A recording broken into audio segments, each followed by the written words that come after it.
তো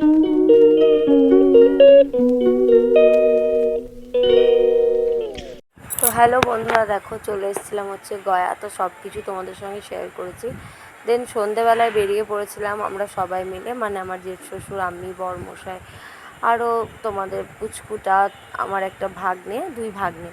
তো এসেছিলাম হচ্ছে বিষ্ণু মন্দির। গয়ার এই মন্দিরটা অনেক পুরনো।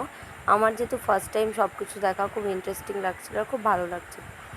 তো দেখো গয়ার বিষ্ণু মন্দিরটা সত্যিই খুব সুন্দর ছিল। তারপরে এখানে আরও অনেক মন্দির ছিল, তো সেগুলো তোমাদের সঙ্গে একটু করে শেয়ার করে দিচ্ছি। আর এই ব্লগটা আমার খুব ছোট্ট হবে, পরের ব্লগটা পার্ট 1 অ্যান্ড পার্ট 2 ভাবে আসবে।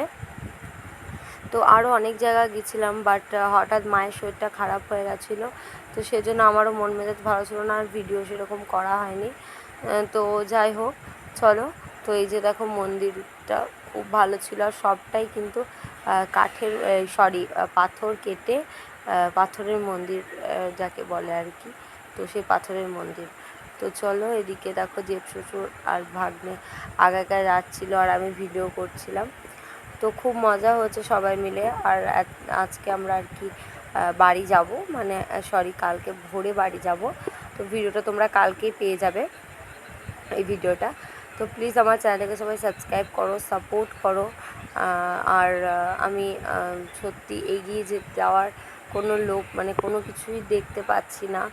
আমার সাবস্ক্রাইবার আর কি অনেক কমে গেছে। তো যাই হোক, তোমরা আমাকে সাপোর্ট করো।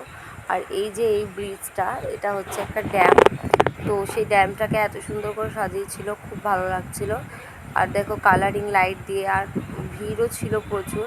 তো এরপর অনেক কিছু খাওয়া দাওয়া হয়েছিল, সেগুলো তোমাদের সঙ্গে শেয়ার করে নিই। তো আমার ভিডিওটা আজকে এই পর্যন্তই। সবাইকে বাই, আবার দেখা হচ্ছে নতুন কোনো ব্লগে।